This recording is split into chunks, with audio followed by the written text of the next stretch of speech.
آپ دیکھ رہے ہیں اردو خبر۔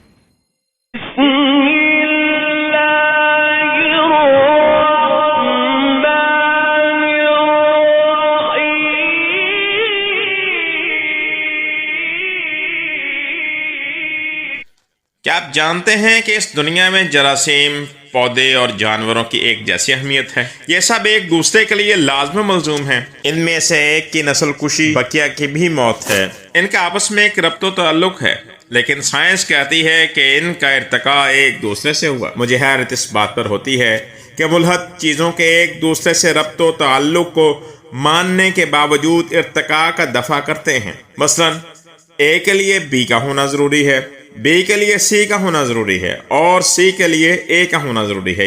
یعنی میری اس بات کو تسلیم کرنے کے بعد مجھے یہ سمجھانے کی کوشش کی جا رہی ہے کہ اے کا ارتقاء بی سے ہوا اور بی کا سی سے۔ یہ بات ہی غیر منطقی ہے۔ اگر یہ تینوں ایک دوسرے کے لیے لازم ملزوم ہیں اور ربط و تعلق رکھتے ہیں تو ان کا ایک ساتھ وجود میں آنا ضروری ہے، نہ کہ ان کا ایک دوسرے سے ارتقاء پذیر ہونا۔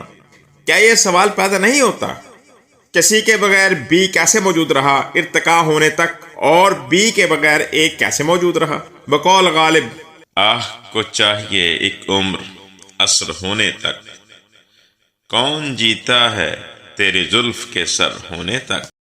جن چیزوں کی کمی کو سائنس حیات کی ناپیدگی کا سبب بتاتی ہے وہ جرثومے کے وقت پر تو سرے سے موجود ہی نہیں۔ ان کا تو اپنا ارتقاء جرثومے سے ہوا، تو جرثومے کو تو پیدا ہوتے ہی مر جانا چاہیے تھا۔ وہ بھول جاتے ہیں کہ ہماری بحث ارتقاء کے رد و قبول کی بحث نہیں ہے، بلکہ اس شعوری قوت پر ہے جو اس سب کے پیچھے روز روشن کی طرح نظر آ رہی ہے۔